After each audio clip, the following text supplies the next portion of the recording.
Good evening, good evening, good evening, good evening, good evening, good evening, good evening, good evening, good evening.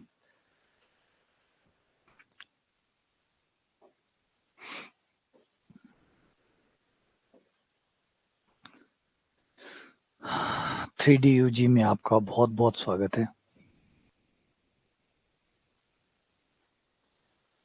Radhe Radhe. जय Shri Ram.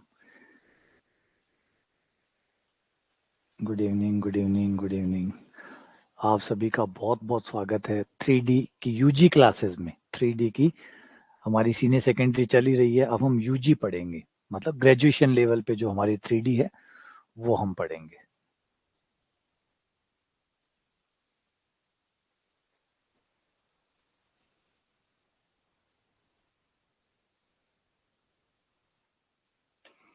Thank you Manish.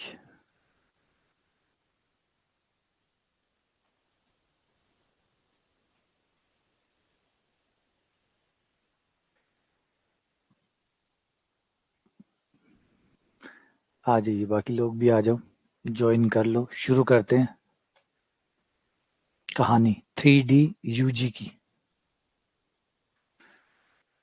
ठीक है, तो हम जो पढ़ने जा रहे हैं वो थ्री डी ही है ना। जो थ्री डी में जो आप सीनियर सेकेंडरी में जहाँ खत्म करते हैं, थ्री डी यूजी में वहां से शुरू करते हैं, बस इतना सा फर्क है। वो जो थ्री डी जो आपका सीनियर सेकेंडरी लेवल का है वो जहां तक खत्म हो जाएगा। कहाँ खत्म होता है? आप थ्री डी का बेसिक पढ़ते हैं वहां पे, है ना। दो बिंदुओं के बीच की दूरी, विभाजन सूत्र जो भी हमने पढ़ाई है, देख ही रहे हैं हम लोग सीनियर सेकेंडरी में। सीनियर सेकेंडरी में टॉपिक चल ही रहा है, तो वहां आपने वो जो सब कुछ पढ़ा है बस उसी को एक कदम आगे बढ़ाना है। आपको मूलभूत थ्री डी की जो ज्योमेट्री है वहां से शुरू करना है, और उसके बाद में जो अगला है वो है समतल पढ़ते हैं आप, सरल रेखा पढ़ते हैं। समतल सरल रेखा पर आपका सीनियर सेकेंडरी खत्म हो जाता है, और फिर उससे आगे थ्री डी शुरू हो जाता है। थ्री डी में हमारे बहुत सारी आकृतियां होती है, लेकिन हम ज्यादा गहराई में नहीं जाएंगे थ्री डी में, क्योंकि थ्री डी बहुत चैलेंजिंग है, बहुत चुनौतीपूर्ण है। तो हम थ्री डी में अपने आप को लिमिट करेंगे। इसमें हम मोस्टली तीन चीजों के बारे में पढ़ेंगे। इसमें हम मोस्टली तीन चीजों के बारे में पढ़ेंगे: गोला, शंकु और बेलन। गोला, शंकु और बेलन, इससे हमारा जो कंपटीशन है वो क्रैक हो जाएगा। तो थ्री डी,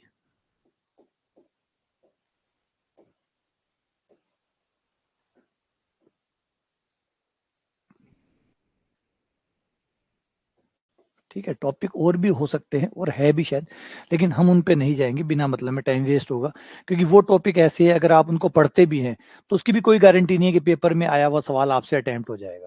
तो फिर ऐसो पे फिर टाइम बर्बाद करने का क्या फायदा, क्योंकि वो बहुत केंद्रीय सांख्यिकी करके आता है, सेंट्रोइड करके आता है। तो वो टॉपिक इतना ज्यादा लेंदी है, इतना ज्यादा कॉम्प्लिकेटेड है कि अगर आप उसे करते हैं तो करने के बाद कोई श्योरिटी नहीं बनती। पढ़ लो, पढ़ लोगे, टाइम भी लगेगा, 10-15 दिन 20 दिन आपके खर्च हो जाएंगे, लेकिन वो होने के बावजूद भी पेपर में क्या आएगा क्या नहीं आएगा उस पर कोई अंदाजा नहीं है। तो वो फिर आउट ऑफ बॉक्स सा हो जाता है क्वेश्चन। तो बेहतर है उनमें टाइम वेस्ट ना करें। जो स्कोरिंग है, जहां से नंबर आ सकते हैं सही में, वहां तक ही हम अपने आप को रोकें। तो थ्री डी में हम तीन आकृतियों पे अपने आप को रोकेंगे। स्पेयर पढ़ेंगे, मतलब गोला पढ़ेंगे,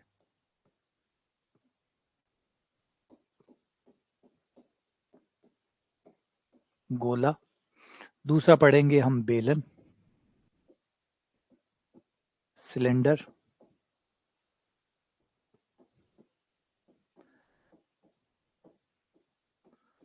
और थर्ड है हमारा शंकु, यानी कोन।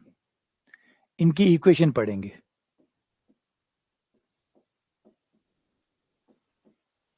ये तीन चीजों पे हम अपने आप को स्टे करेंगे, एक तीन चीजों पे अपने आप को रोकेंगे, ठीक है ना। गोला, बेलन और शंकु, ठीक है। तो आज हम शुरू करेंगे पहले गोले से, और फिर आगे धीरे धीरे बढ़ेंगे, क्योंकि काफी कुछ है इनके अंदर पढ़ने के लिए। तो स्टार्ट करेंगे गोले से कि गोला क्या होता है।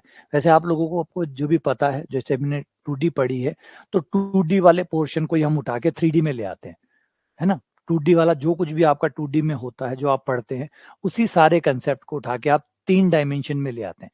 टू डायमेंशन में तो वो ऑलरेडी था ही, उसको उठाया और उसको थ्री डी में ले आए। तो जैसे थ्री डी में लाया वो थ्री डायमेंशन हो गया, वो थ्री डायमेंशनल बन जाता है। तो जैसे एक आप वर्त को देखिए, एक वर्त है, अगर एक वर्त को आप लें और घुमा दें, एक वर्त को आप लें और उसे घुमा दें, तो आपका एक गोला बन जाता है। है ना, 2D से वो 3D ट्रांसफॉर्मेशन हो गया उसका। व्रत 2D में था, 2D में जब तक था तब तक व्रत था, जैसे ही अब बोर्ड पे बना हुआ था व्रत था, जैसे ही आपने घुमाया तो आपने एक डायमेंशन और पैदा कर दिया। 2 डायमेंशन पे तो ये था ही, लंबाई और चौड़ाई, 2 डायमेंशन पे तो ये ऑलरेडी था, लेकिन आपने क्या किया, जैसे ही घुमाया एक थर्ड डायमेंशन और क्रिएट हो गया, तो व्रत को उठा के आपने 3 डायमेंशन में डाल दिया। व्रत को जैसे ही 3 डायमेंशन में डाला वो आपका गोला बन गया। तो गोला कुछ और नहीं है, व्रत का एक 3 डायमेंशन रूप है। ऐसे ही आप देखिए, गोले में से एक डायमेंशन खा जाइए, उसकी परछाई बना लीजिए, जैसे ही आप गोले की परछाई बनाएंगे एक डायमेंशन खत्म हो जाएगा, प्रोजेक्शन से आपका एक डायमेंशन खत्म हो जाएगा। जैसे गोल एक फुटबॉल को लीजिए, उस पर लाइट डालिए और दीवार पे देखिए क्या बनता है, दीवार पे व्रत बनेगा, है ना। तो आपकी लाइट ने क्या किया, प्रोजेक्शन ने क्या किया, एक डायमेंशन कम कर दिया। तो जैसे ही डायमेंशन कम किया वो 3D बोल्ट 2D बन गई। और जैसे मैंने कहा कि वही जो दीवार पे वर्त बना हुआ उसको घुमा दीजिए, वापस से 3 डायमेंशन कर दीजिए, दोबारा गोला बन जाएगा। तो एक डायमेंशन ऐड करते ही, एक डायमेंशन कम करते ही आकृति आपस में एक्सचेंज हो रही है। व्रत से गोला बन रहा है, गोले से वर्त बन रहा है, ठीक है ना। तो ये दो एक दूसरे के रूप है, यानी यूं कहिए कि व्रत जो है वो कुछ और नहीं, गोले का ही एक रूप है, ठीक है ना। सही है। चलो, पहले इस पेयर को पूरा परिभाषित करते हैं, क्या है जो वर्त की परिभाषा है वही गोले की परिभाषा है, लेकिन इस बार थोड़ी सी परिभाषाओं को इनलार्ज कर देंगे, बड़ा कर देंगे, एक्सटेंड कर देंगे। तो गोला क्या है, एक बिंदु का बिंदु पथ, याद रखना सेम वही वर्त वाली परिभाषा को थोड़ा सा बड़ा करेंगे। एक बिंदु का बिंदु पथ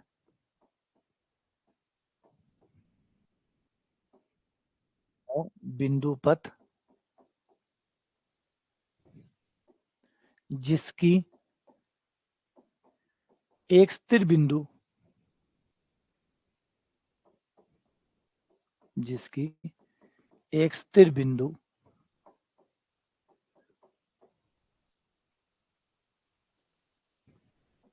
से दूरी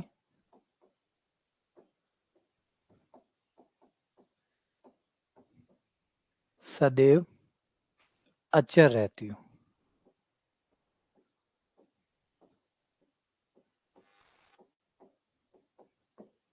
आपको याद होगा सेम परिभाषा एग्जैक्टली जो अभी दिखाई दे रही है, ये सेम परिभाषा हमने पढ़ी है वर्त के लिए।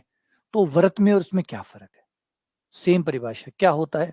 जैसे मैंने आपको वर्त के बारे में बताया था कि जब आप वर्त खींचते हैं तो आप पहले प्रकार को एक जगह रखते हैं, जिसको स्थिर बिंदु कहते हैं, जिसे केंद्र कहते हैं। तो वो स्थिर बिंदु हो गया, आपका केंद्र हिलना नहीं चाहिए, तो हो गया। उसके बाद प्रकार खोलते हैं, प्रकार खोलते हैं उसको दूरी कहते हैं, उसे त्रिज्या कहते हैं, जो दूरी आप रखते हैं। प्रकार को जब आप खोलते हैं तो ये सोच समझ के खोलते हैं कि जितना भी आप प्रकार खोल रहे हैं बीच दौरान आप उसे कम या ज्यादा नहीं करेंगे, यानी वो दूरी आपकी अचर रहेगी।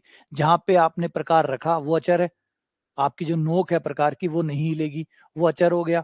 जो प्रकार को जितना खोला वो दूरी अचर हो गई, और फिर आपने जो पेंसिल की नोक है उसको घुमाना शुरू कर दिया। अब आप कहीं भी नाप रहे हैं तो दूरी हर बार आपकी बराबर है, इस जहां से प्रकार रखा गया है वहां से दूरी बराबर है। अब दोनों में अंतर क्या है कंसेप्ट में, एक है जब आप प्रकार को, अब याद रखिए, प्रकार को जब आप कागज पे चला रहे हैं तब आपका व्रत बन रहा है। जब आप उसे कागज पे चला रहे हैं, अगर एक समतल के ऊपर, ये शर्त सिर्फ समतल के ऊपर पूरी कर रहे हो, मतलब एक कागज के ऊपर अगर ये शर्त पूरी कर रहे हो तो बनता है व्रत। लेकिन अगर प्रकार को घूमने दो हवा में कहीं भी, तो फिर क्या होगा, तो गोला बनेगा। बस फर्क है समतल का और समष्टि का। तो एक बिंदु का बिंदु पथ जिसकी एक स्थिर बिंदु से दूरी सदैव अचर रहे, यहां पे अगर हम इस पे शर्त लगा दें, एक समतल पर, यहां बस ये जो जगह है, इस जगह पे अगर हम ये लिख दें एक समतल पर, तो ये बन जाएगा व्रत। एक समतल पर एक बिंदु का बिंदु पथ, तो ये आपका चला जाएगा व्रत की तरफ, क्योंकि समतल पे ही चलना है, समतल पे ही चलना है तो व्रत बनेगा। लेकिन अगर आप कह दें समष्टि, समष्टि का मतलब 3D डायमेंशन, स्पेस दे दिया आपने, आकाश दे दिया उसको, आकाश देते ही गोला बन गया। दोनों आइडिया में समझ में आया क्या फर्क है, बड़ा बेसिक सा बड़ा छोटा सा फर्क है। अगर आप अपने यूं माने, एक धागा लीजिए, धागे को अपनी उंगली पे बांध दिए, एक तरफ पत्थर बांध दीजिए, ऐसे ऐसे घुमाएंगे तो व्रत बनेगा, एकदम ऐसे देखो एकदम सीधा, यानी एक प्लेन के ऊपर जब आप पत्थर को घुमा रहे हैं तो वृत्त बन रहा है, लेकिन अगर उस पत्थर को ऐसे ऐसे ऐसे ऐसे घुमाना शुरू कर दें तो, अगर पत्थर को जो रस्सी बंधी पड़ी है पत्थर से उसको ऐसे घुमाए ना तलवार की भांति, अगर ऐसे ऐसे घुमाना शुरू कर दें तो पत्थर यूं भी जाएगा और यूं भी जाएगा और यूं भी जाएगा, लेकिन रस्सी तो उतनी है ना, रस्सी तो उतनी है, धागा तो उतना ही है, धागा ना बड़ा होना है ना छोटा होना है, तो पत्थर उतनी दूरी पर हमेशा घूमता रहेगा, और जब हर जगह वो घूमेगा तो बन जाएगा पेयर, एक गोला तैयार हो जाएगा। आइडिया समझ में है ना, आइडिया समझ में है। वो धागे वाला एग्जाम्पल फिर से सोचो, रस्सी को उंगली पे बांधो, रस्सी फिक्स है, ना छोटी हो सकती है ना बड़ी हो सकती है, पत्थर बंधा हुआ है, पत्थर आपका बिंदु है जो स्वतंत्र है घूमने के लिए, अब आपने यहां से उसको घुमाना शुरू किया, तो वो ऐसे घुमाते, सिर्फ एक तरीके से घुमाते तो वृत्त बनता, एक समतल पे घुमाते तो वृत्त बनता, लेकिन चारों तरफ घुमाओगे तो आपका बन जाएगा गोला, क्योंकि आपने इसको पहले क्या किया था, एक प्लेन पे घुमाया था, प्लेन 2D होता है, प्लेन 2D होता है, तो 2D पे घुमाओगे तो वृत्त बनेगा, और 3D पे घुमाओगे तो गोला बनेगा। तो एक्चुअली आइडिया सेम है, दोनों आइडिया सेम है, एक ही कंसेप्ट कर रहे हैं, लेकिन एक में हमने उसको ज्यादा स्वतंत्रता दी है, एक में कम स्वतंत्रता दी है। वृत्त के केस में हमारी स्वतंत्रता बाध्य है कि भाई सिर्फ प्लेन के ऊपर घूमना है, प्लेन के ऊपर ही चल सकता है, जैसे हम जमीन के ऊपर चल रहे हैं तो हमारा पथ लिमिटेड हो गया, तो वृत्त का केस बन गया, वरना अगर स्वतंत्र होता, हर जगह घूम सकता, तो गोला बन जाता। ठीक है ना, क्लियर हो गया ये बात। तो आपकी जो चित्र होगा वो ऐसा नजर आएगा, ये होगा वो स्थिर बिंदु जिसको केंद्र कहते हैं,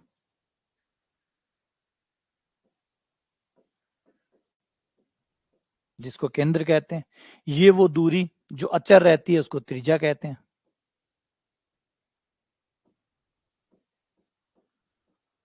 इसको त्रिज्या कहते हैं, केंद्र और त्रिज्या, और फिर पत्थर घूमना शुरू कर देते हैं, और ये पॉइंट है जो चर पॉइंट है जो घूम रहा है और घूम घूम के वर्त बना रहा है,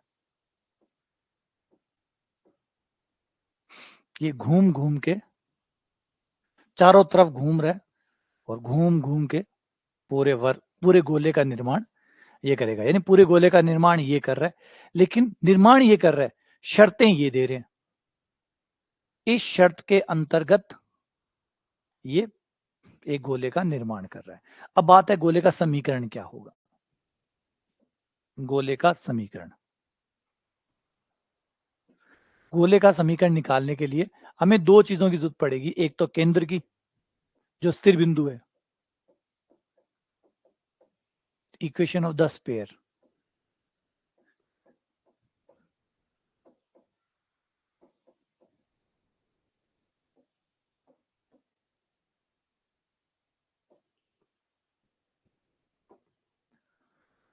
इक्वेशन ऑफ द स्फीयर, तो इसके लिए हमें दो चीजों की जरूरत पड़ेगी, एक तो वो स्थिर बिंदु जहां पे आप बांध के रख रहे हैं कि ये वो पॉइंट है जहां से दूरी को नापा जाएगा, फिर है वो दूरी, एक तो वो पॉइंट जहां से दूरी को नापा जा रहा है जिसे केंद्र कहते हैं, एक वो दूरी जो कम ज्यादा नहीं हो सकती जो अचर दूरी है, या इन दो की आपको जरूरत पड़ेगी, है ना। तो पहले हम मान लेते हैं कि हमारा जो केंद्र है, जो स्थिर बिंदु है, अगर सर्कल ड्रॉ करें, क्योंकि यहाँ पे हम सर्कल बनाएंगे, कंफ्यूज मत होना, हमारे पास गोले हैं नहीं, हमारे पास गोले है नहीं, गोले हैं क्या हमारे पास, गोला है यार, गोला है, ये गोला तो ऐसे ही है, बकवास, ठीक है फिर भी कुछ तो ठीक है, नहीं और नहीं चाहिए,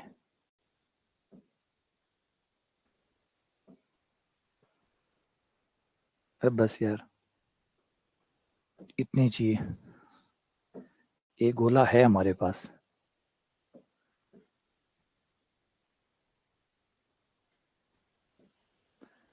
ये देखो ये रहा गोला, ठीक है, इसमें जो आपको चाहिए होगा वो चाहिए होगा केंद्र, एक सेंटर चाहिए होगा, अब सेंटर कोई ना कोई पॉइंट तो होगा, नाम दे देते हैं C फॉर सेंटर, इसके जो भी कोऑर्डिनेट है मान लेते हैं एच के और एल इसके केंद्र है, एच के एल इसके केंद्र है, और इसकी जो दूरी है जो हम कह रहे हैं वो कभी नहीं बदलेगी, वो आर है,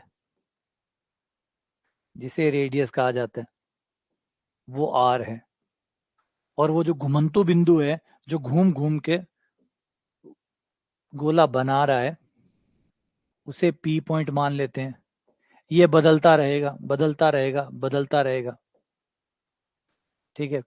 समीकरण में कोई दिक्कत नहीं है, क्योंकि हमेशा पी चाहे कहीं भी हो, इस गोले पर पी चाहे कहीं भी हो, उसकी सी से दूरी आर के बराबर रहेगी, है ना। तो ये गोले का समीकरण है सी पी बराबर आर, सी पी बराबर आर। क्योंकि जब तक गोला रहेगा, जब तक गोला रहेगा तब तक पी की दूरी सी से हमेशा आर ही रहेगी। जब तक गोला रहेगा पी की दूरी हमेशा सी से आर के बराबर ही रहेगी। तो दूरी हो गई अंडर रूट, 3D में दूरी होती है x माइनस एच का स्क्वायर प्लस y माइनस के का square plus z minus L का स्क्वायर बराबर हो गया आपका r।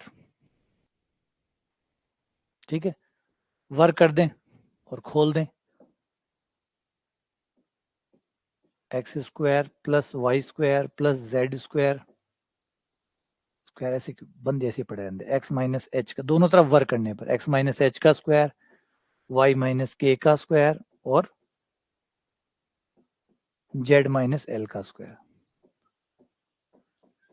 ये इस तरीके से आपके वर्त का समीकरण आएगा। इस समीकरण को देख के कुछ बातें हम बता सकते हैं कि अगर पूरा सॉल्व कर ले, पूरा का पूरा खोल ले, तो एक एक्स स्क्वायर का पद आएगा, एक वाई स्क्वायर का पद आएगा, एक जेड स्क्वायर का पद आएगा, और तीनों के गुणांक इकाई आएंगे। तो इस समीकरण को खोलने से कुछ बातें हमें पता लग रही है। समीकरण की विशेषता,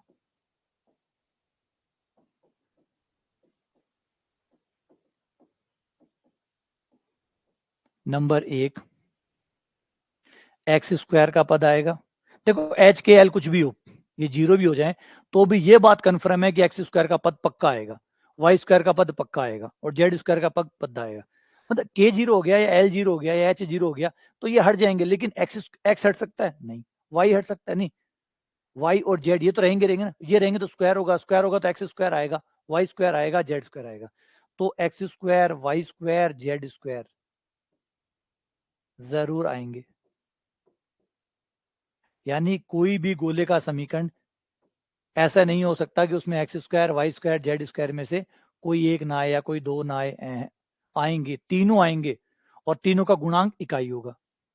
ये भी देख सकते हो, तीनों का गुणांक इकाई होगा।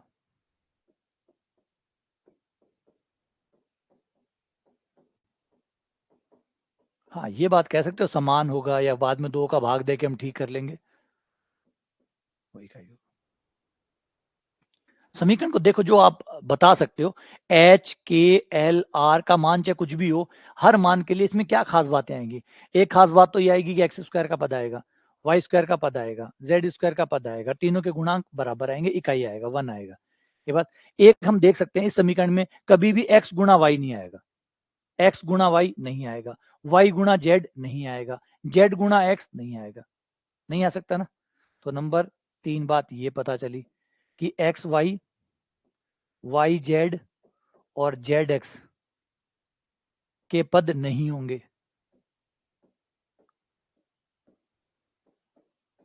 ऐसे कोई पद नहीं होंगे, x Y, Y Z, Z x के कोई गुणांक होंगे ही नहीं समीकरण में, क्यों बनेगा ही नहीं, साफ दिख रहा है। हाँ, एक्स का पद आ सकता है, उसका गुणांक जीरो भी आ सकता है, कोई गारंटी नहीं है। इसे खोलें, एच का मान अगर कुछ हुआ, सपोज करो एच का मान जीरो हो गया, एच का मान जीरो हो गया तो खाली एक्स स्क्वायर आएगा। हाँ, अगर एच का मान कुछ हुआ तो एक्स का पद भी आएगा, एक्स स्क्वायर का पद भी आएगा, एक्स का पद भी आएगा। तो समीकरण में एक्स का पद, वाई का पद और जेड का पद आ सकता है, जरूरी नहीं आएगा ही, आ सकता है। तो नंबर चार, एक्स वाई जेड के पद विद्यमान हो सकते हैं, जीरो भी हो सकते हैं और आ भी सकते हैं, मना ही नहीं है।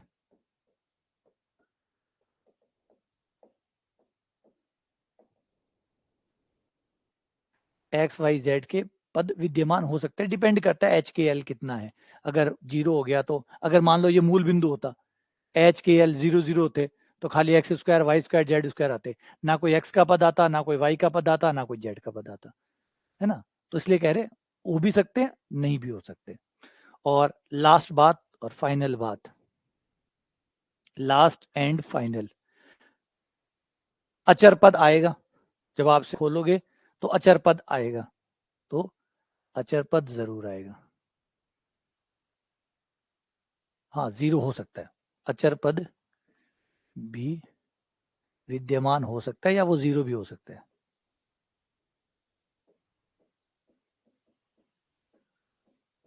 वो भी कट कुटा के, ये मान लो ये जो नियतांक आए सारे कट कुटा के 0 ले आए, हो सकता है। तो ये कुछ खास बातें हैं एक गोले के समीकरण में, ये चीज आएगी। इसका स्पेशल केस बनाएं, अगर गोला का केंद्र मूल बिंदु हो तो स्पेशल केस,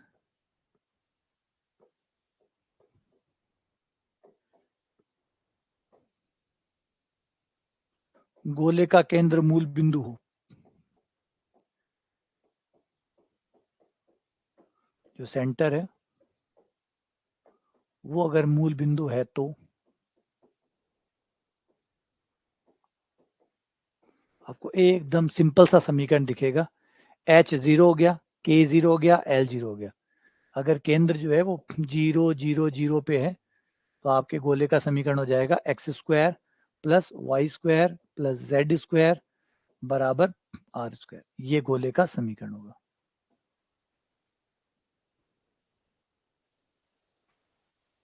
सही, ठीक है। तो अगर आपके पास केंद्र है, त्रिज्या है, तो यहाँ पे लाके मान रख दीजिए, एच के एल का आर का मान रख दो और गोले का समीकरण निकाल लो।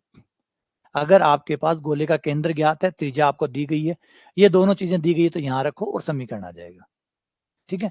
और अगर दिया हुआ कि केंद्र मूल बिंदु पे है, त्रिज्या 5 है, तो वहां रख के सीधा भी निकाल सकते हो, तो ये होगा। लेकिन कई बार क्या होता है, दूसरा होता है मानक रूप, गोले का मानक रूप। कई बार गोला खुला हुआ होता है,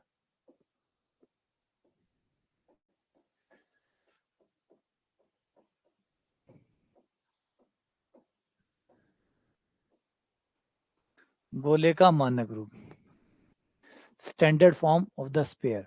कई बार गोला खुला हुआ मिलता है,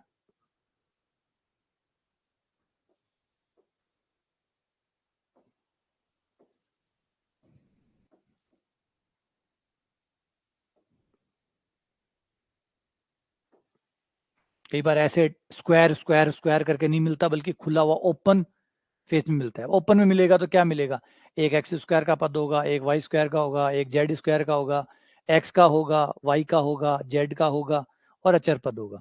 तो आपका जो स्टैंडर्ड फॉर्म होती है वो ऐसी होती है। अगर इसको पूरा खोल दें तो एक्स स्क्वायर का पद आएगा, उसका गुणांक 1 आएगा, वाई स्क्वायर आएगा, जेड स्क्वायर आएगा, आएगा ही आएगा, ये बात तो बता ही चुका, ये तो आएंगे ही आएंगे। फिर एक्स का पद आएगा, एक्स के पद का जो भी गुणांक आएगा उसको 2u बोल दो, जो वाई का आएगा उसके गुणांक को 2v बोल दो, जो जेड का गुणांक आएगा उसको 2w बोल दो, और फिर अचर पद को d बोल दो।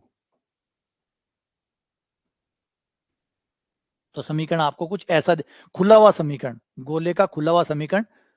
अब ये मत बोलना यू कहाँ है, यू तो है ही नहीं उसके अंदर। यू का मतलब है कि जब आपसे खोलोगे तो कुछ तो एक्स का पद भी आएगा, हो सकता है 0 है, कोई बात नहीं, 0 आए तो उसका जो भी यू का आएगा, है ना, जो भी एक्स आएगा उसके गुणांक को 2u बोलेंगे, जो भी y आएगा उसके गुणांक को 2v बोलेंगे, जो भी z आएगा उसके गुणांक को 2w बोलेंगे, और जो अचर पद आएगा उसके गुणांक को d बोलेंगे।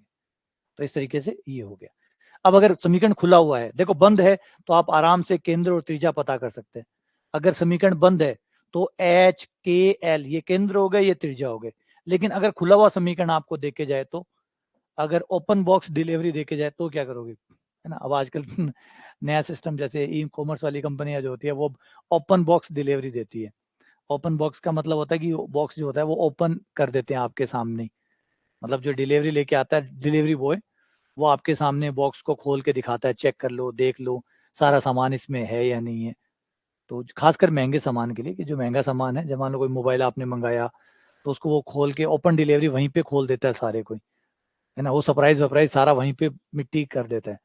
तो सरप्राइज वरप्राइज कुछ नहीं बचता, वो वहीं पे। फ्लिपकार्ट में ऐसा होता है, अमेजोन में तो अभी नहीं होता ऐसा। फ्लिपकार्ट वाला क्या करता है, आता है और वो बंदा पहले ही सारे को खोल खोल के सारे पत्ते बिखेर देता है उसके। देखो ये देखो चार्जर है, हाँ है। ये देखो ये मोबाइल है, हाँ है। ये स्क्रीन लग रही है, हाँ लग रही है, टूटा हुआ तो नहीं है। वो सारा वहां पे बिखेर देता है। फिर यार थोड़ा सरप्राइज तो रहने देता, 25,000 रुपये खर्च किए हैं या 30,000 रुपये खर्च किए हैं, तो इतना बिखेर दिया, है ना। वो पूरा बिखेर के उसको पूरा खोल के जाता है और सब कुछ चेक हाँ भरवा के वो जाता है। ठीक है, नहीं टूटा हुआ, हाँ नहीं टूटा हुआ। अब वो ठीक तो, वो वैसे तो ठीक है, वैसे ठीक है भाई, आपके सामने ही उसने खोल के सारा दिखा दिया, है ना। अब वो वहां पे आदमी कंफ्यूज हो जाता है कि बात तो सही है, खोल के दिखा दिया अगले ने सारा का सारा आपके सामने कि भाई कुछ टूटा हुआ, कुछ मिसप्लेस नहीं है या कुछ ऐसा है जो नहीं डला हुआ, तो सारा खोल के दिखा दिया। अब बुरी बात ये है कि जो वो है ना, वो फीलिंग होती है वो वहीं पे चिथड़े कर दिए फीलिंग के। आके सारे मोबाइल को खोल के वहीं पे दिखा दिया। थोड़ा बहुत मैं आराम से खोलता, परिवार में बैठ के खोलता, सबको दिखाता, तो वो सारा सरप्राइज जो है वो मट्टी कर दिया। तो वो वाली बात है। तो यहाँ पे ओपन बॉक्स डिलीवरी है, ये समझो सारा खोल के रख दिया आपके सामने, भी ये देख लो, मिला लो अपना सामान। तो अपना सामान मिला लेना। कैसे मिलाओगे, जो x का गुणांक है उसको 2u से तुलना करना है, जो y का गुणांक है उसकी 2v से तुलना करनी है, जो z का गुणांक है उसका 2w। हाँ, सरप्राइज की एकदम बल्ले बल्ले मिट्टी, मतलब बहुत बुरा लगता है वो। इसलिए मैं कभी अमेजोन से, फ्लिपकार्ट से कभी वो महंगा सामान मंगाने से मुझे डर लगता है, मोबाइल वोबाइल मंगाने से, क्योंकि मुझे पता है मोबाइल छोड़ो वो, मतलब एक दिन मैंने मॉनिटर मंगवाया था, बड़ा सा था, 34 इंच का मॉनिटर मंगाया था। उन्होंने आके वहीं खोल दिया, वो पूरे खोल के बिखेर के कहेगा ये लो सर सब है। तो मैंने कहा यार रुक तो जा, मुझे ऊपर छत पे ले जाके इसको करना था, लगाना था। बोले मैंने खोल दिया, अब आप संभाल लो इसको सारे को। तो बड़ा अजीब सा लगा, थोड़ा थोड़ा सा वो मतलब ठीक है, ये बात ठीक है, ये नहीं मना करते कि भाई कई बार गलत सामान आ जाता है, बिल्कुल आ जाता है, लेकिन ऐसे खोलने वाला भी तो ठीक नहीं है। थोड़ा बहुत खोलें आराम से, उसको देखें, मतलब सरप्राइज सा कुछ हो, पूरा पैसा ऐसे गया। नहीं, सरप्राइज के भी तो पैसे होते होंगे। तो ये है 2u, ये है 2v, ये है 2w, ये है d। और आपका केंद्र जो होगा वो वर्त वाले तरीके से ही होगा, -u, -v और -w, -u, -v, -w। ठीक है, u v w कुछ नहीं है, फिलहाल u v w कुछ नहीं है। जो x का गुणांक है वो 2u के बराबर है, जो y का गुणांक है वो 2v के बराबर है, जो z का, अब कुछ तो गुणांक होंगे ना इनके, इनके कुछ तो गुणांक होंगे, इनके जो भी गुणांक होंगे उनका नाम 2u है, 2v है, 2w है और d है। ठीक है ना। अगर यू वी डब्ल्यू पसंद ना हो तो हमने वर्क में जी एफ रखे थे, जी और एफ, लेकिन जी एफ के बाद में तीसरा नहीं होता, जी एफ एच, है ना। एच तो फिर एक्स वाई का गुणांक होता है, तो वहां पे नाम की कमी पड़ गई थी, तो जी एफ वाले से बदल के यू वी डब्ल्यू, ये तीन एक साथ चलते हैं, यू वी डब्ल्यू। तो ये वाला आप गोले में यू वी डब्ल्यू चलते हैं, वर्क में जी और एफ चलते हैं, क्योंकि तो वहां दो की जरूरत होती है, दो से काम चल जाता है। ये केंद्र हो गया, और त्रिज्या जो है वो ये होगी, अंडर रूट यू स्क्वायर। याद कर लो, वही है, वर्त वाला समीकरण सही है, बस एक चीज एक्स्ट्रा आती जाएगी। ठीक है ना, ये आपका त्रिज्या आ गई। अब एक चीज हम अच्छे से जानते हैं कि जो त्रिज्या है वो कभी भी नेगेटिव नहीं हो सकती, है ना। तो यहाँ पे बहुत इंपॉर्टेंट चीज है कि ये सवाल एक बार पूछा भी गया था, गोले के समीकरण की एक खास बात ये भी है कि त्रिज्या का मान या तो 0 हो सकता है या 0 से बड़ा हो सकता है, लेकिन माइनस नहीं हो सकता। इस वजह से आपका under root u square plus v square plus डब्ल्यू स्क्वायर माइनस डी का मान ग्रेटर देन इक्वल टू 0 होगा। वर्क करने पर u square plus v square plus डब्ल्यू स्क्वायर, डी को उधर ले जाओ, डी, यानी आपके यू वी डब्ल्यू का स्क्वायर का जोड़ हमेशा डी से बड़ा या बराबर होगा, हमेशा डी से बड़ा या बराबर होगा। ये बहुत इंपॉर्टेंट बात है। ये चीज उस समय आई थी तो पेपर में ऐसे अजीबोगरीब चीजें आ जाती है, लोग कंफ्यूज हो जाते हैं, है तो नॉर्मल बात, है तो ये नॉर्मल बात। उन्होंने कहा कि निम्न, ये अगर ये गोले के समीकरण को निरूपित करता है तो निम्न कथन सत्य है। अब वो बात समझ में नहीं है कि निम्न कथन ये कौन सी बात हो गई, तो गोले का समीकरण ही है। अब इसको देख के कोई ये कहे तो गोले का समीकरण है, सर ने ये तो पढ़ाया था कि ये गोले का समीकरण होता तो है, अब निरूपित करने की क्या जरूरत है, वो गारंटी की लेने की गारंटी की बात कौन सी आ गई? तो बिल्कुल है, गारंटी की भी है कि भाई त्रिज्या बनेगी ना, तो त्रिज्या तो नेगेटिव थोड़ी हो सकती है, तो ये गारंटी है इसकी, है ना। तो थोड़ा सा दिमाग से खेल जाते हैं पेपर वाले, कई बार ऐसे खेल भी खेल, और खासकर यूजी में तो ऐसे खेल भी जाते हैं। सीनियर सेकेंडरी में तो इतने गहराई में नहीं जाके पूछते, कॉलेज वालों में थोड़ा ऐसे थोड़ा सा गहरा जाके ऐसे सवाल दाग देते हैं, गोले दाग देते हैं बड़े वाले। अगला, जमी बात, यहाँ तक तो संतुष्ट हैं आप लोग?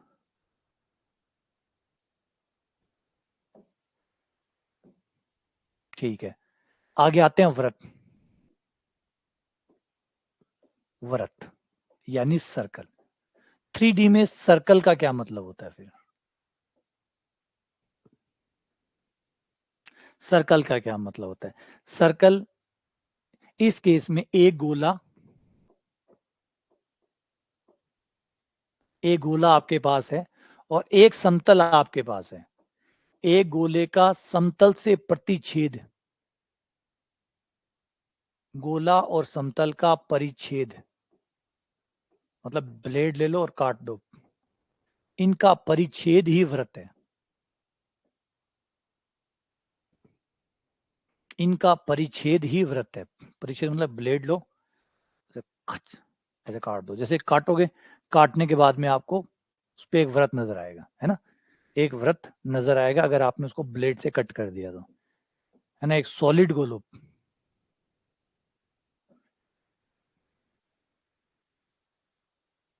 ये लो, जैसे ये सॉलिड है, आपने इसको ब्लेड से कट किया,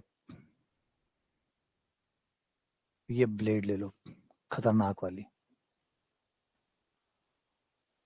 और ये आपने कट कर दिया, मतलब जाने दिया। जैसे आपने ब्लेड से कट किया, तो इस ब्लेड को हटाने के बाद आपको ऐसा कुछ ऊपर से नजर आएगा। आएगा नहीं आएगा? आएगा। तो ये क्या हुआ? ये हुआ आपका व्रत। अब आप व्रत बना सकते हैं, और अलग अलग साइज के व्रत बना सकते हैं। आलू काटे हैं ना आपने, आलू काटे हैं ना, और खासकर आलू तब काटे हो जब आप पकौड़ियाँ बनाते हो, है ना। लड़कियों को तो समझ में जल्दी आएगा, लड़कों को भी आएगा जो मेरी तरह किचन में काम भी करते हैं, उनको भी समझ में आएगा कि जब पकोड़े हम तलते हैं तो हम क्या करते हैं, आलू को पहले छीलते हैं, और छील के स्लाइस में काटते हैं ना, ऐसे पकौड़ी बनाते हैं जब बेसन की। तो आलू वाली जो बेसन की पकौड़ी होती है, उस समय हम ऐसे ही करते हैं, है ना। अलग अलग चिप्स, मान लो चिप्स का केस भी ले सकते हो आप। जब चिप्स आप बनाते हो आलू की, तो आप ऐसे चाकू से उसको कट कट कट कट काटते हो। तो आपने देखा होगा, स्लाइस काटते हो आप तो छोटा, पहले छोटा काटा, फिर उससे बड़ा, फिर उससे बड़ा, उससे बड़ा, तो आप कई सर्कल काट सकते हैं उसमें, कई प्रकार के सर्कल काट सकते हैं। लेकिन याद रहे, सब सबसे बड़ा सर्किल सबसे बीच में से कटेगा, वो सबसे बड़ा होगा, बाकी सब छोटे होंगे, है ना। बाकी सारे सर्किल यहाँ से काटने शुरू करोगे, यहाँ तो एकदम ऊपर से काटोगे तब तो टच करेगा, कटेगा ही नहीं। तो थोड़ा सा नीचे से cut cut cut cut cut cut cut cut cut cut cut, यहाँ करते करते यहाँ सबसे बड़ा सर्कल कटेगा, और इससे ऊपर वाले बड़े होते जाएंगे। हाँ, तो याद रखना, सबसे बड़ा सर्किल आप कितना बड़ा काट सकते हैं? गोले की त्रिज्या के बराबर का सर्किल आप काट सकते हैं, बड़े से बड़ा, उससे बड़ा नहीं काट सकते, वो मैक्सिमम साइज है। बड़े से बड़ा सर्किल जो आप कट कर सकते हैं, वो गोले की त्रिज्या के बराबर का है। फिर उससे छोटा कट कर सकते हो, मतलब गोले की त्रिज्या अगर 5 है, तो ज्यादा आप 5 त्रिज्या का सर्कल बना सकते हो। 5 से छोटा बना सकते हो, 5 से छोटा तो आप कितना भी बना सकते हो, 5 से छोटा तो आप 0 तक कुछ भी बना सकते हो, लेकिन 5 से बड़ा नहीं बना सकते। समझ में आई बात? ये जमी ये बात, जम रही है कि यहाँ पे व्रत की परिभाषा क्या है। यहाँ पे व्रत एक स्वतंत्र चीज नहीं है। यहाँ पे व्रत तब बनेगा जब आपके पास एक आलू होगा और एक चाकू होगा। आलू और चाकू ही कविता कह रहे पकौड़ियों की याद दिला दी। हाँ बिल्कुल, सर्दियों में तो वो पता नहीं कहाँ से मेरे भी दिमाग में घूम गया, पकौड़ी का नाम कैसे ले लिया। हाँ, वो कह रहे भावनाएं भड़का दी। सर्दी का मौसम था और पकौड़ी का नाम याद आ गया, अब काम खराब हो गया, है ना। एग्जाम्पल इसीलिए कभी किचन के एग्जाम्पल नहीं लेने चाहिए, खतरनाक हो सकते हैं वो। तो वापस आते हैं, तो यहाँ समझो कि जो व्रत है वो स्वतंत्र चीज नहीं है। आपका व्रत तब तक नहीं बनेगा अगर आप खाली आलू लेके बैठे हैं, अगर आप खाली आलू लेके बैठे हैं तो भी आपका व्रत नहीं बनेगा, खाली चाकू लेके बैठे तब भी नहीं बनेगा। जब एक आलू होगा और एक चाकू होगा तब जाके आपका व्रत बनेगा। तो एक व्रत स्वतंत्र राशि नहीं है, व्रत जो है वो स्वतंत्र राशि नहीं है।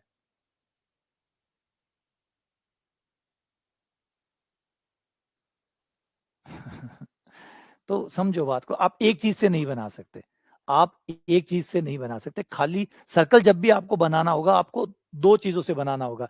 इसीलिए हम 3D में सर्कल की परिभाषा बदल देते हैं कि गोला प्लस समतल इक्वल्स टू सर्किल। जब आपके पास एक गोले का समीकरण हो प्लस एक समतल का समीकरण हो इक्वल्स टू एक वर्त का समीकरण होगा। गोला और समतल इक्वल्स टू वर्त। तो हम ऐसे लिखते हैं, देखोगे तो गोले का समीकरण, समतल का, जोड़ मत देना, यहाँ प्लस का चिन्ह लगाए तो तुम लोग जोड़ दोगे, यहाँ जोड़ने वाली काम नहीं है, काटने वाला काम है। तो जोड़ मत देना इनको, है ना, आप जोड़ मत देना इनको, जोड़ते ही मामला गड़बड़ा जाएगा, है ना, जोड़ मत देना यहाँ पे। ये नहीं कि आप एक काम करो, ये रहा आलू, आलू के साथ चाकू को चिपका दिया, तो वैसे नहीं बनेगा, काटना पड़ेगा तब बनेगा। तो जोड़ना नहीं है, ऐसे एस प्लस मी करता, दोनों को एक साथ लिखना, दोनों एक साथ है, काट कभी लेना, बस दोनों को एक साथ रहने देना, काट कभी लेना, ये व्रत कहलाएगा, ये व्रत कहलाएगा।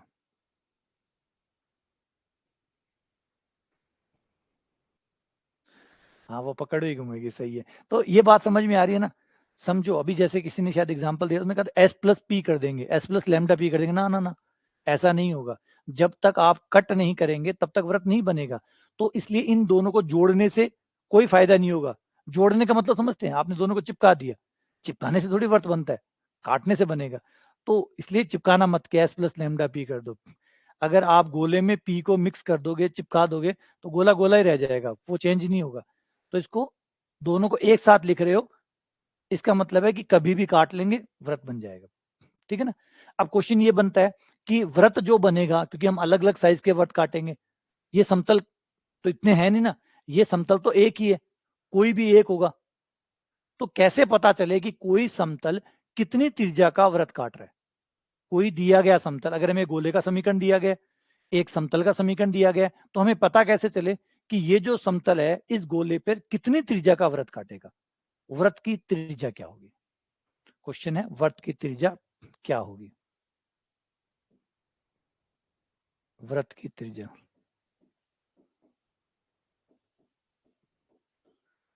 Radius of the circle. ये गोले की त्रिज्या नहीं है, गोले की तो फिक्स है, गोले की फिक्स है, गोले की नहीं है, व्रत की है। जो समतल काटेगा, समतल काटेगा तो जहां से भी गुजरेगा वहीं से काटेगा। अब तो समतल है, वो जाने, उसका काम जाने। तो जो समतल काटेगा तब वो जो व्रत बनेगा उसकी त्रिज्या कितनी होगी। तो करना क्या है, आ जाओ, इस मेन कहानी को समझना। अभी इसका केंद्र भी निकालना पड़ेगा, जो कि ज्यादा कॉम्प्लिकेटेड होगा। व्रत का केंद्र भी निकालेंगे, तो जो व्रत होगा उसका केंद्र क्या होगा। देखिए अधिकतम काट रहे हो, सबसे बड़े वाला काट रहे हो, तब तो कोई झंझट ही खत्म है, वो त्रिज्या गोले की त्रिज्या, व्रत की त्रिज्या इक्वल टू गोले की त्रिज्या, व्रत का केंद्र गोले का केंद्र, दोनों सेम हो जाएंगे। अधिकतम, अधिकतम सबसे बड़ा व्रत अगर आप काटते हो तो सारा जोड़ खत्म। सबसे बड़ा व्रत अगर कट रहा है तो फिर वो गोले की त्रिज्या के बराबर उसकी त्रिज्या होगी, गोले का केंद्र ही उसका केंद्र होगा, दोनों मर्ज हो जाएंगे एक साथ। लेकिन अगर आपने कहीं, आपका समतल कहीं और से गुजर रहा है, फिर उस केस में आपका केंद्र भी अलग होगा और आपकी त्रिज्या भी अलग होगी। तो कितनी त्रिज्या है ये हम बात करते हैं। ये जो त्रिज्या है, ये हमारा गोला, ये हमारे गोले का केंद्र, और ये हमारा समतल।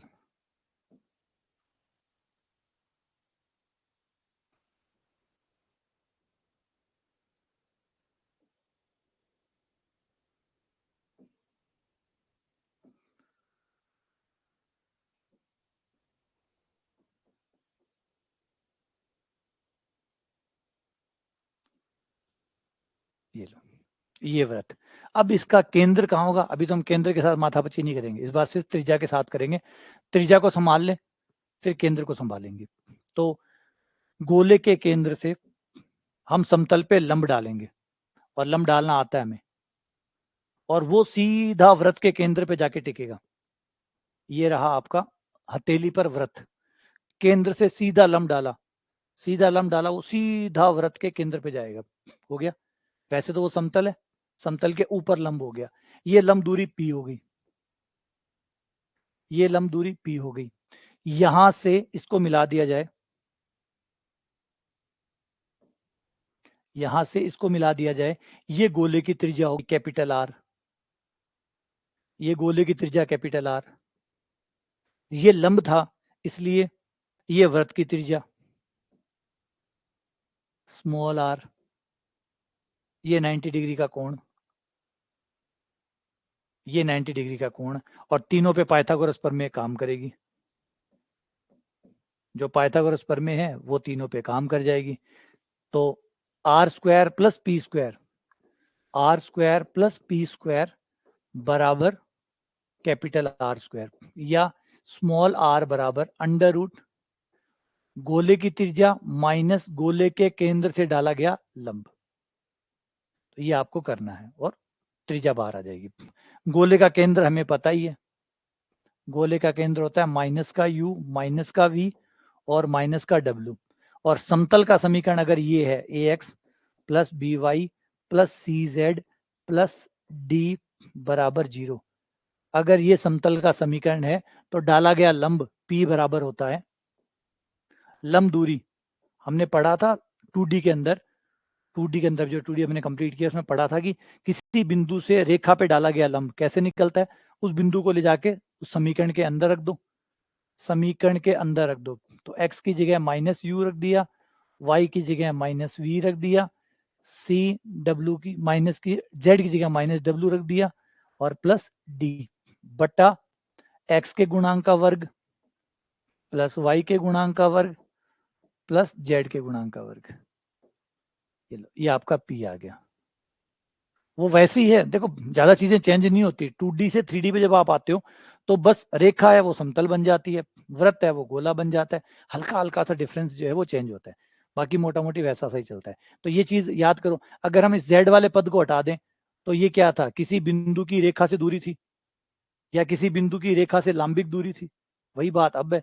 अब एक z वाला पद और एक्स्ट्रा आ गया बस, पहले z वाला पद नहीं हुआ करता था, अब z वाला पद हो गया, इसलिए फॉर्मूला थोड़ा सा लंबा हो गया, इतना ही फर्क है। और इस तरीके से आपका केंद्र ज्ञात हो जाएगा। ये समझ में आ गई बात, बात समझ में आ गई। और वृत्त की त्रिज्या गोले की त्रिज्या, गोले की त्रिज्या इस फॉर्मूले द्वारा आ जाएगी, u square plus v square plus डब्ल्यू स्क्वायर माइनस डी। यहाँ पे हम इस डी का नाम चेंज कर लेते हैं, दोनों डी डी सेम होके परेशान ना करे, इसका नाम D1 रख लेते हैं, ये डी गोले वाला है, ठीक है ना। तो इस तरीके से हम गोले की त्रिज्या, वृत्त की त्रिज्या ज्ञात करेंगे, ठीक है। चलो थोड़े से इसमें सवाल कर लेते हैं दो चीजों के ऊपर, फिर ये समझ में आएगा। आ जाओ क्वेश्चन नंबर 1, ये सवाल पेपर का है। निर्देशी समतलों को स्पर्श करने वाले आर त्रिज्या के गोलों की संख्या कितनी होगी। निर्देशी समतल, ये निर्देशी समतल कौन से होते हैं, निर्देशी समतल आपके 3 होते हैं, एक तो आपका फर्श, एक आपकी सामने की दीवार, एक आपकी ये दीवार, X Y Y Z Z X. निर्देशी समतल 3 होते हैं, X Y, Y Z, Y और जेड से बना, जेड और एक्स से बना।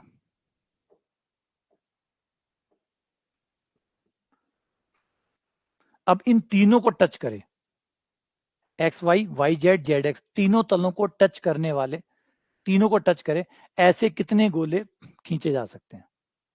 तो जवाब है कितने खींचे जा सकते हैं। अभी याद हो 3D दोपहर में पढ़ाया था आप लोगों को, याद करो। 3D में कोऑर्डिनेट सिस्टम जो है वो बदल जाता है, वो चतुर्थांश नहीं रहते, अष्टांश बन जाते, अष्टांश, 8 कमरे वाला, ये देखो ऐसे होता है, 8 कमरे वाला होता है, एक्स वाई वाई जेड और जेड एक्स, एक कमरा, कमरा नंबर 1, कमरा नंबर 2, कमरा नंबर 3, कमरा नंबर 4, और पीछे 4 कमरे, हर कमरे में एक बॉल रखी जा सकती है जो तीनों को टच करे।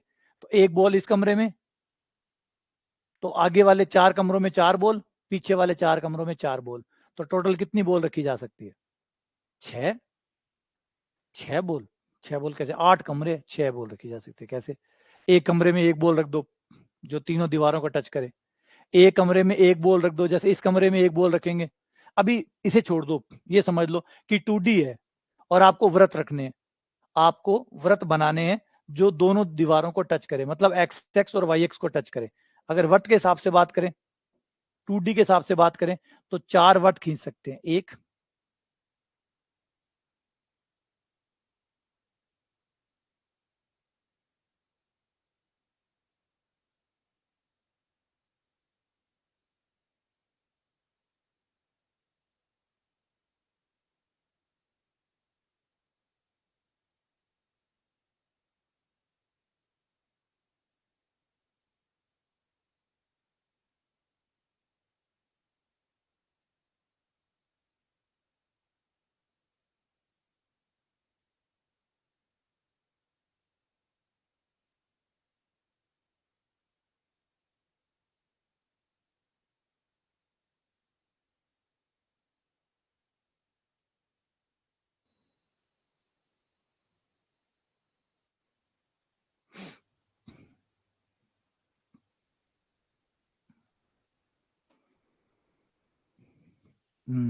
ये तो वर्त के केस में आप देख रहे हो 4 वर्त बनाए जा सकते हैं 2D में। वर्त के हिसाब से, अब 3D में होते तो 4 कमरों में ये 4 हो गए, 4 कमरे पीछे भी है। 3D में 4 कमरे आगे होते हैं, 4 कमरे पीछे होते हैं। जैसे भी ये दीवार है, अगर 3D होती तो इस दीवार के आगे 4 कमरे हैं, इस दीवार के पीछे 4 कमरे, और हर कमरे में एक बॉल लगा दो दीवारों को टच करने वाली, तो टोटल आप 8 बॉल रख सकते हो।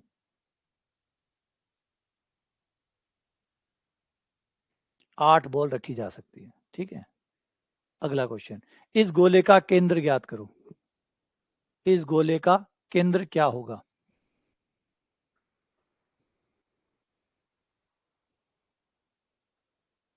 एक्सिस के लिए नहीं है, वो तलों के लिए, दीवारों के लिए है। जैसे एक दीवार ये गई, एक दीवार ये, एक दीवार ये, तो इनको तीनों को टच करने वाला है ना। एक दीवार ये आपके सामने, एक दीवार आपके इधर, एक दीवार नीचे फर्श पे, और अब एक बड़ी बॉल वो जो तीनों दीवारों को टच करे। तो एक कमरे में एक बॉल आएगी जो तीनों दीवारों को टच करेगी, है ना। 3 ही दीवारें हैं, 6 दीवारें नहीं है यहाँ पे, 3 ही दीवारें हैं। तो एक दीवार एक्स वाई, इसको आप एक्स वाई बोल दो, ये आपकी वाई जेड हो गई, और ये एक्स वाई होगी। तो 3 दीवारें होगी, 3 दीवारों पे एक बॉल रख दो जो तीनों दीवारों को टच करे। फिर दूसरे कमरे में एक बॉल रख दो, फिर तीसरे में, फिर चौथे में, और 4 ही फिर पीछे की तरफ। तो टोटल 8 हो गई। तो इस केस में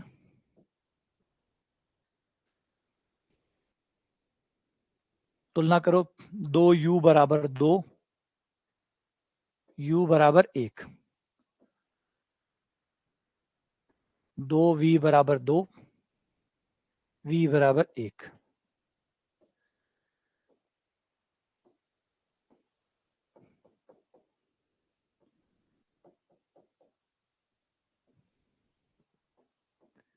और डी का मान 3, डी चाहिए भी नहीं वैसे, निकल रहा है तो क्या दिक्कत है।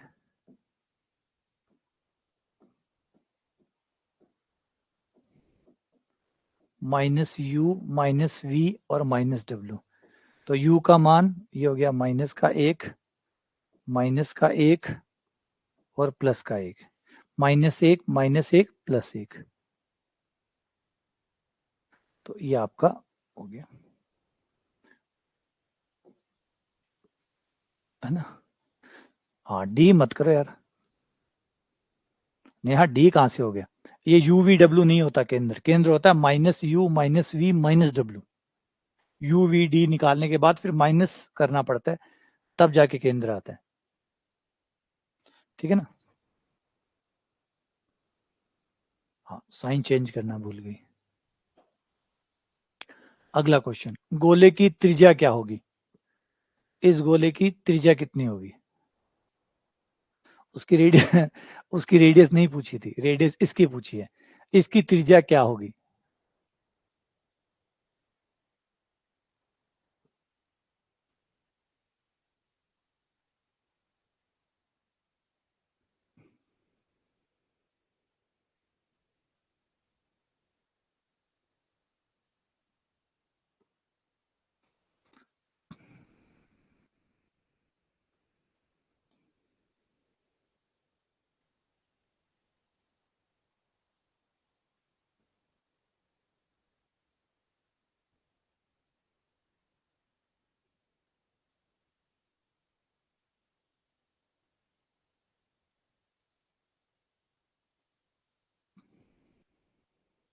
हाँ ठीक है।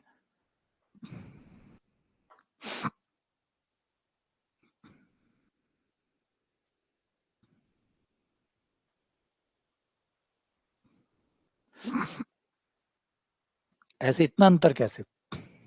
बंसीलाल का ए आ रहा है, विनीता का डी आ रहा है, मुकेश का बी आ रहा है। देखो सबसे पहले तो आपको 2 का भाग देना पड़ेगा, क्योंकि किसी भी गोले के समीकरण में x square y square z square का गुणांक इकाई होना चाहिए।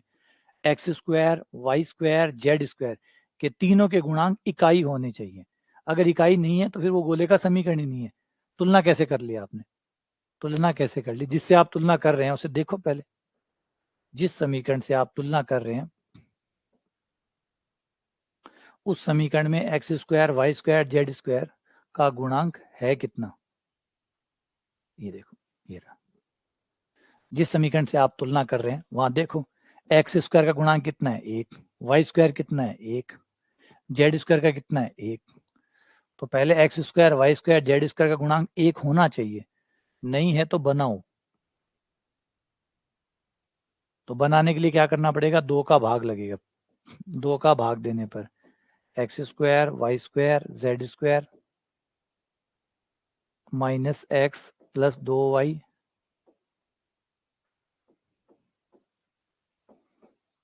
माइनस 5/2 बराबर 0। तो सब में 2 का भाग पहले लग गया। तो गलती ना करे, ऐसी गलतियां ना करें। ऐसे तो वर्त में ही नहीं करते थे आप लोग। अब तुलना करें। ये हो गया आपका 2u के बराबर, 2u बराबर -1, u बराबर माइनस का 1/2, 2v बराबर 2, v बराबर 1, 2w बराबर 1, w बराबर 1/2,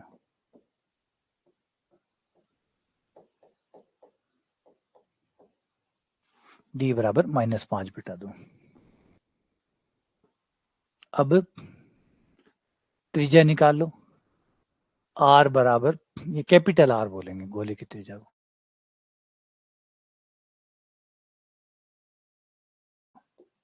गोला बड़ा, u square v square w square.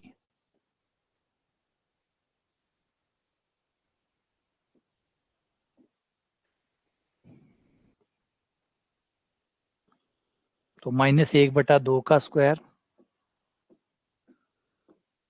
v है,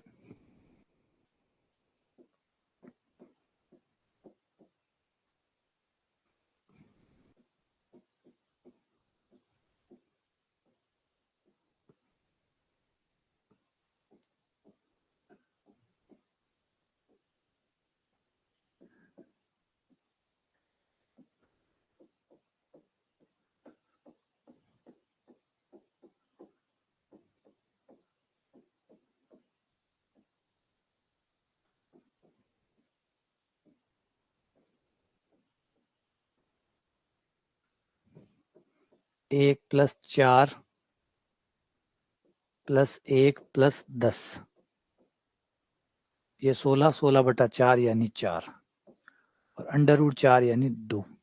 तो त्रिज्या आ गई 2।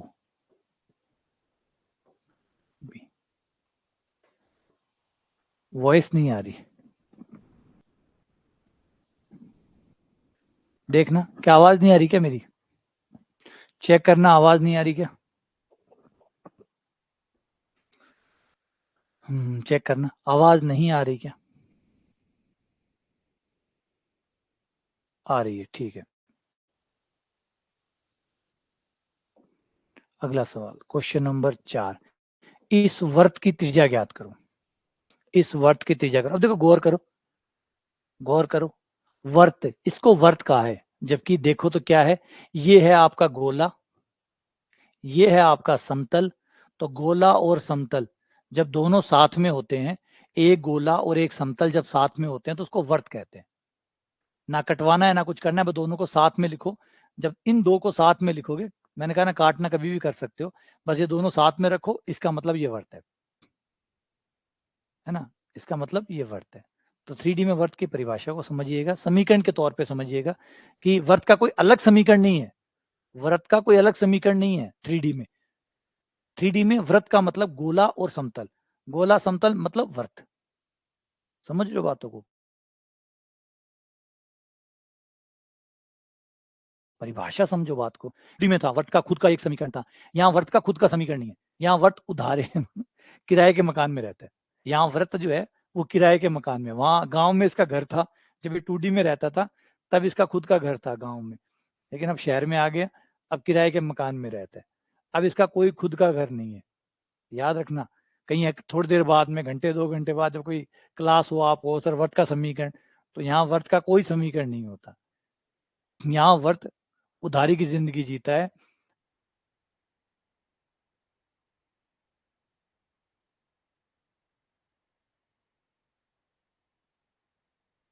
एक गोला, एक अपना मकान इसका गांव में है। चलो रुक जाते हैं, अगर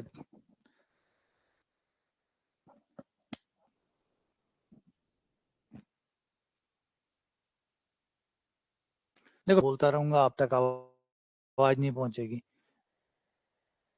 देखो आवाज वीडियो सब ठीक है?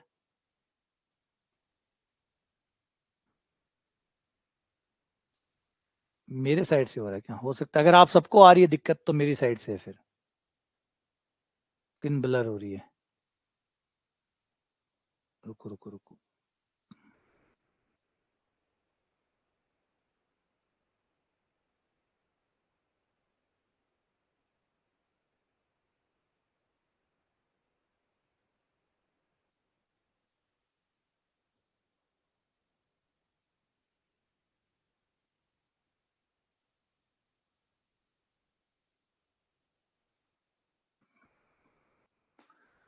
हाँ ठंड में कोहरा गया।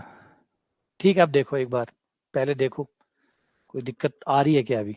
आज शायद नेटवर्क में प्रॉब्लम भी है, आज कुछ नेटवर्क में प्रॉब्लम भी चल रही है, मैं भी चला रहा था तो बीच में अटक रही थी चीजें। देखो अब कैसा लग रहा है आप लोगों को?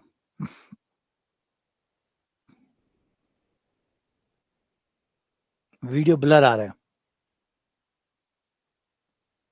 ठीक है, मैं अपने नेट की स्पीड चेक कर लेता हूँ।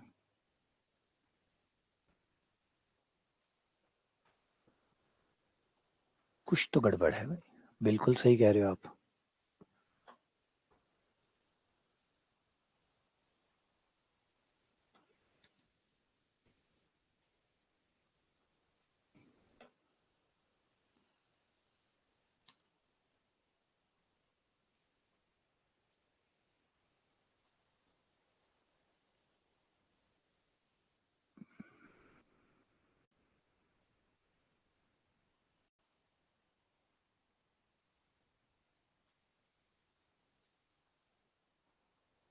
अच्छा वॉइस बाद में आ रही है, देखो अभी आराम से देख लो।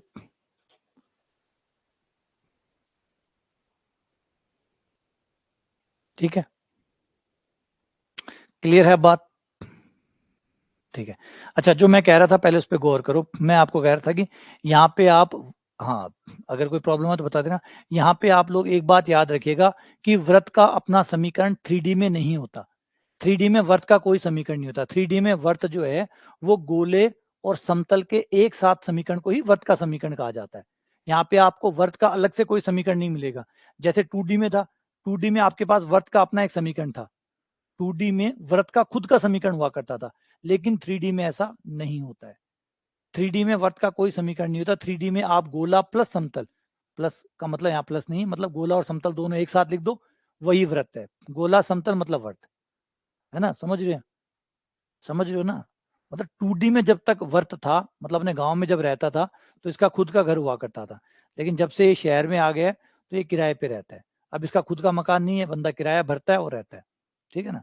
तो याद रखना कि 2D जब तक अपने शहर में था, अपने गांव में था, मतलब अपने प्लेन पर था, समतल पे था, तब तक अपने घर में रहता था, खुद का घर था, अच्छा खासा घर था, अपना सब कुछ हुआ करता था।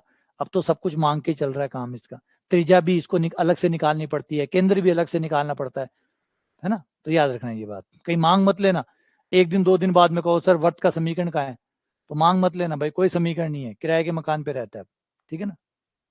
गोला और समतल मतलब गोला एवं समतल, और बोल दो जाए, गोला और समतल मतलब वृत्त, यही वृत्त है, ठीक है ना। तो इसमें आ जाओ, गोले का केंद्र U नहीं है इसमें, 2U बराबर 0 है, 2V, हाँ y का गुणांक है, 2V बराबर -2 है, तो V बराबर -1 हो गया, 2W बराबर है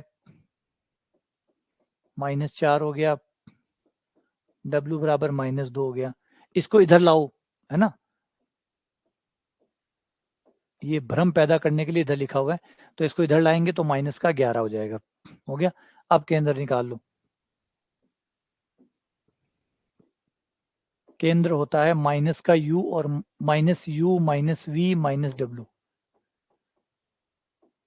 तो इस वजह से हमारा केंद्र हो गया, U का मान कितना है 0, 0, V का मान कितना है, V है -1, माइनस माइनस +1, W का मान कितना है -2, तो माइनस माइनस प्लस, ये आपका केंद्र आ गया। अब ये रहा समतल का समीकरण, P निकाल लो, समतल का समीकरण रहा P निकाल लो, तो P बराबर हो जाएगा केंद्र से समतल पे लंब, x की जगह 0 प्लस y की जगह 1, 2 और माइनस, उसको इधर ले आना, -15 बटे बटे x के गुणांक का स्क्वायर, x का गुणांक 1 है, 1 का स्क्वायर, y का गुणांक 2 है, 2 का स्क्वायर, z का गुणांक 2 है, 2 का स्क्वायर।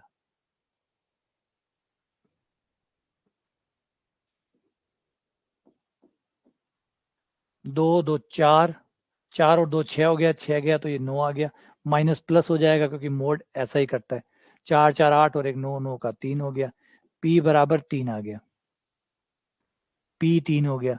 R गोले की त्रिज्या, R बराबर √U² plus V² plus W² minus का D, तो U का मान 0 है तो 0 का स्क्वायर 0 हो गया, U का V का मान -1 है, स्क्वायर +1 हो गया, W हमारा 2 है, स्क्वायर 4 हो गया, D का मान माइनस माइनस प्लस 11 हो गया, 16 16 का 4 हो गया, गोले की त्रिज्या 4 आ गई, तो वर्त की त्रिज्या हो जाएगी, वर्त की त्रिज्या स्मॉल r बराबर कैपिटल R का स्क्वायर माइनस P का स्क्वायर, तो कैपिटल R का स्क्वायर यानी 4 का स्क्वायर जो कि 16 हो जाएगा, वो 3 का स्क्वायर, 16 में से 9 गए, ये आ गया 7, तो ये हो गया आपका √7, ये आंसर हो गया √7, ये आपके वर्त की त्रिज्या होगी। सही है, आगे बात समझ में, वर्त की त्रिज्या कैसे निकालते हैं, वर्त की त्रिज्या हम किस तरीके से निकालते हैं, जमी बात, ठीक है। अगला सवाल, दोबारा दोबारा वर्त की त्रिज्या निकालो, ये जल्दी से निकल जाएगी, ये जल्दी से निकल जाएगी, वर्त की त्रिज्या निकालो, क्योंकि इसमें काम बहुत आसान है, इसमें सीधा एकदम गोला बड़ा सिंपल वाला दिया है, जिसका केंद्र मूल बिंदु है और त्रिज्या 3 है, इसका केंद्र हो गया 0 0 0, है ना, और चाहो तो तुलना करके निकाल भी सकते हो, 2U का मान 0, 2V का मान 0 और 2W का मान 0, और चाहो तो सीधा उससे तुलना कर सकते हो, x² y² z² r², r का मान 3।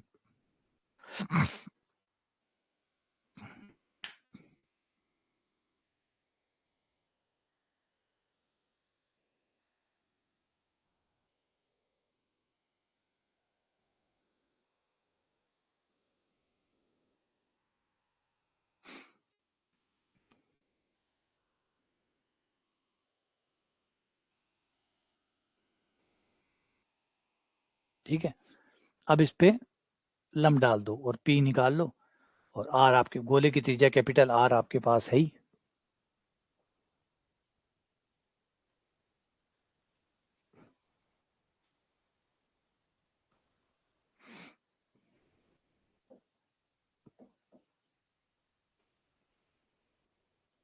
तो ये आपका लंब P बराबर x की जगह 0, y की जगह 0, z की जगह 0 माइनस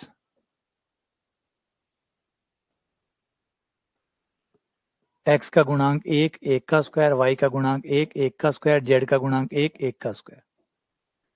तो ये P आ गया आपका 3/√3, जो कि √3 हो जाएगा, और R का मान आपका ऑलरेडी 3 है ही। तो वृत्त की त्रिज्या स्मॉल r बराबर capital R square minus P square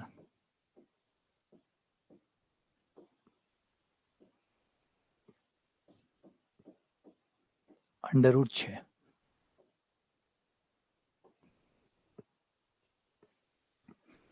ये आपका आंसर आ गया। ठीक है, अगला सवाल, नेक्स्ट क्वेश्चन। एक गोला है जो मूल बिंदु से गुजरता है और एक्स एक्स पे ए अंतःखंड काटता है, वाई एक्स पे बी अंतःखंड काटता है, और जेड एक्स पे सी अंतःखंड काटता है। तो बताओ इसका समीकरण इनमें से कौन सा है? गोले का समीकरण कौन सा है? पहले क्वेश्चन समझ लो तसल्ली से। क्या कह रहा है कि एक गोला है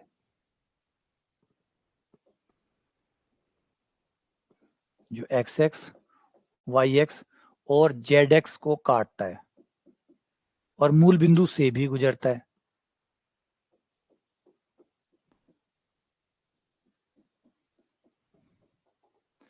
एक्स एक्स पे ए अंतःखंड काटता है, वाई एक्स पे बी अंतःखंड काटता है, जेड एक्स पे सी अंतःखंड काटता है और मूल बिंदु से होकर जाता है। अब एक्स एक्स पे ए अंतःखंड काटता है, इसका मतलब है कि इस बिंदु से गुजरता है। तो ये बिंदु हो गया आपका A,0,0, क्योंकि एक्स एक्स पे वाई और जेड का मान तो 0 होता है। एक्स एक्स पे तो वाई और जेड का मान 0 होता है। वाई एक्स को बी दूरी पे काट रहा है, इसका मतलब है 0 B 0 से गुजरता है। जेड एक्स को सी पर काट रहा है, यानी 0 0 C से गुजरता है। और आखिरी बात कि क्वेश्चन ने कहा है कि ये मूल बिंदु से भी गुजरता है, यानी 0 0 0 से भी गुजरता है। अब 3D है इसलिए डायग्राम बनाना मुश्किल है। यूं समझो कि जब ये पीछे की तरफ जाएगा ना तो मूल बिंदु को काटते हुए जाएगा, है ना। ये आपका जेड हो गया, ये आपका एक्स हो गया, ये आपका वाई हो गया। तो आगे की तरफ जाएगा तो जेड को काटेगा, पीछे जाएगा तो मूल बिंदु से होते हुए निकल जाएगा, है ना, बड़ा प्यार से होता हुआ निकल जाएगा। तो 4 बिंदुओं में दे दिए। 0 0 से गुजरता है, A 0 0 से गुजरता है, 0 B 0 से गुजरता है, 0 0 C से गुजरता है। तो बस एक गोले का समीकरण मान लो और उसे इन 4 बिंदुओं से गुजार दो। माना गोले का समीकरण, माना गोले का समीकरण x square plus y square plus z square plus 2ux plus 2vy 2wz plus d बराबर 0। अब एक एक शर्त को पूरा करते जाओ। पहली शर्त कि ये 0 0 से गुजरता है, 0 0 0 से गुजरता है, इसका मतलब x का मान 0, y का मान 0, z का मान 0। x का मान 0, y का मान 0, z का मान 0, और प्लस d बराबर 0। इससे आपको d का मान मिल गया, d बराबर 0। एक मिल गया, बारी बारी से सारे मिल जाएंगे। अब d मिल गया, अब दूसरा निकालते हैं। a 0 0 से गुजरता है, a 0 0 से गुजरता है, तो x का मान a आ जाएगा, y का मान 0, z का मान 0,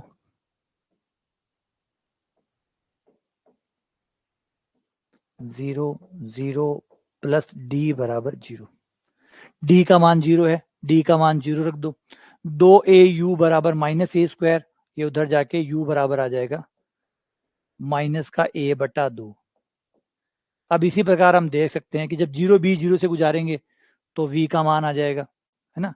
इसी प्रकार इसमें समिति है और समिति का फायदा उठाते हुए v का मान माइनस बी बटा 2, w का मान माइनस सी बटा 2 रख के चेक कर सकते हो।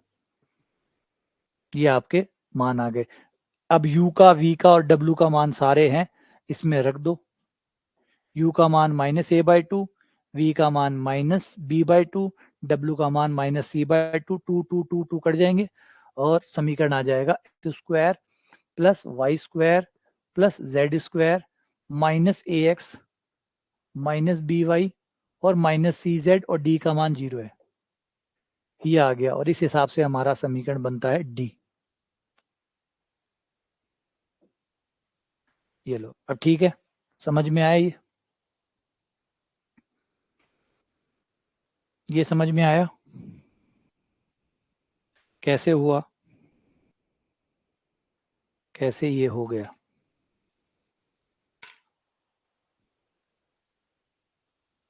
ठीक है, बढ़े आगे।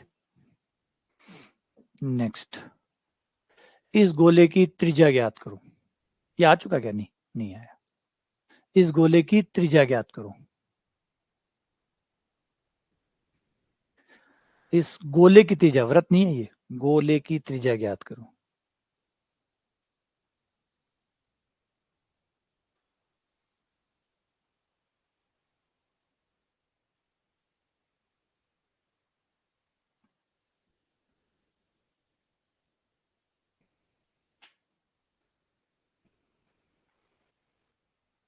हाँ बिल्कुल, पॉइंट को संतत चेक करा के भी कर सकते हैं।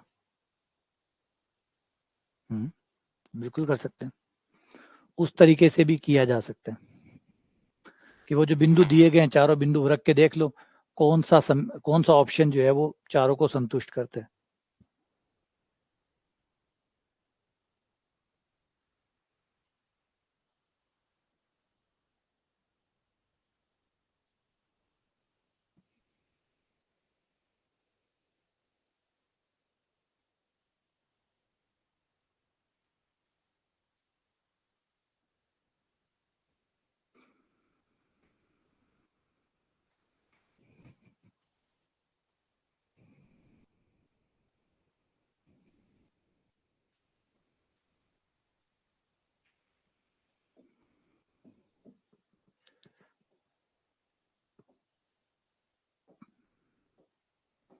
दो u बराबर -2, u बराबर -1,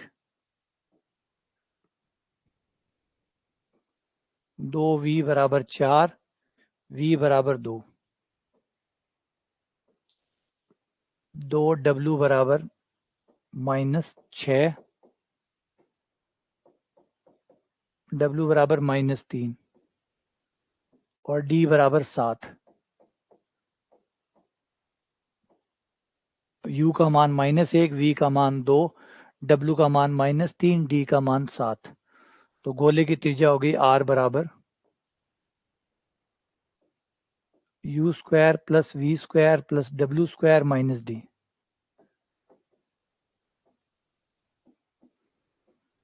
u का मान है हमारा -1 जिसका स्क्वायर +1, v हो गया 2 यानी 4, w हो गया 3, 3 का 9 माइनस d बराबर है 7। तो 9 10 14, 14 का 7, √7। अगला सवाल।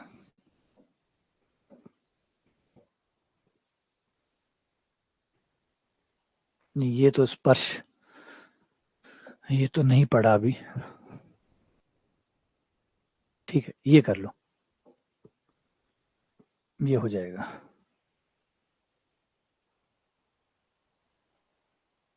हाँ, तो नेगेटिव करने की जरूरत नहीं है ना।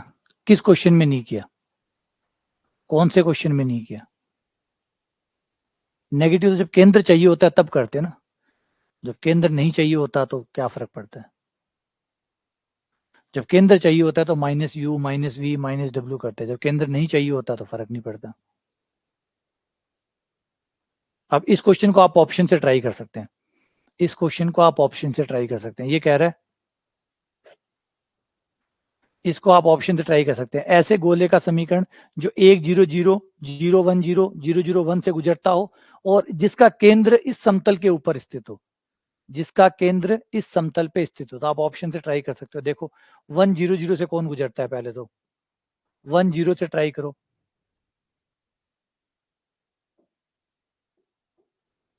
1 0 0 से कौन गुजरता है, तो 1 0 0 रखने पर ये आ जाएगा 1 -4 3, ये 0 है, तो ये नहीं गुजर रहा, ये कैंसिल, ये भी नहीं गुजर रहा, ये भी कैंसिल, ये भी नहीं गुजर रहा, ये कैंसिल। तो ये आपका ए ऑप्शन हो गया, ठीक है ना, ए ऑप्शन हो गया, है ना। तो आप रख के देखो 1 0 0 रख के देखो, 1 0 0 कौन सेटिस्फाई कर रहा है, 1 0 0 ए सेटिस्फाई कर रहा है, बी सी डी नहीं कर रहे। अगर 1 0 0 दो ऑप्शन सेटिस्फाई कर रहे होते तो 0 1 0 रख के देख लेते, फिर 0 1 0 भी अगर मान लो कोई और सेटिस्फाई कर रहा है तो 0 0 1 रख के देख लेते, और वहां पे भी अगर मिक्स हो जाता, दो हो जाते ऑप्शन, तो फिर केंद्र निकाल के रख के देखते कौन इस समतल को समीकरण को संतुष्ट कर रहा है, क्योंकि गोला जो भी आंसर में है वो गोला उस गोले का केंद्र इस समतल पे आएगा, उसका केंद्र निकालते और इस समतल पे रख के चेक करते कौन संतुष्ट कर रहा है या नहीं कर रहा है। ठीक है, आगे बात समझ में। तो ये गोले का एक बेसिक पार्ट था, गोले का केंद्र कैसे निकालते हैं, त्रिज्या कैसे निकालते हैं, और वृत्त की त्रिज्या कैसे निकालते हैं। तो ये बेसिक वाला आज वाला पार्ट हो गया। अब इसको आगे बढ़ाएंगे कल, ठीक है ना। कल सुबह जब नेक्स्ट क्लास होगी इसकी, तब इसको थोड़ा सा और आगे बढ़ाएंगे, स्पर्श समतल का समीकरण, स्पर्श करने की शर्त, फिर इनको पढ़ेंगे, ठीक है। चलिए मिलते हैं आप लोगों से। हाँ सेंटर अभी नहीं पढ़ा है, सेंटर पढ़ाऊंगा, एक एक चीज धीरे धीरे चलेगी, सेंटर भी आएगा। अभी तो आज जो पढ़ा है वो है गोले का केंद्र, गोले की समीकरण, गोले की त्रिज्या, जो वृत्त बनेगा वो वृत्त कैसे बनता है, वृत्त की त्रिज्या क्या होती है, अब वृत्त का केंद्र क्या होता है वो कैसे निकलेगा, एक समतल और एक गोले के प्रतिच्छेद बिंदु से गोला कैसे जाएगा। अब और बहुत सारी चीजें हैं जो इसमें धीरे धीरे आती जाएगी, ठीक है। तो आज के लिए इतना ही काफी है, बाकी अगले लेक्चर में करेंगे।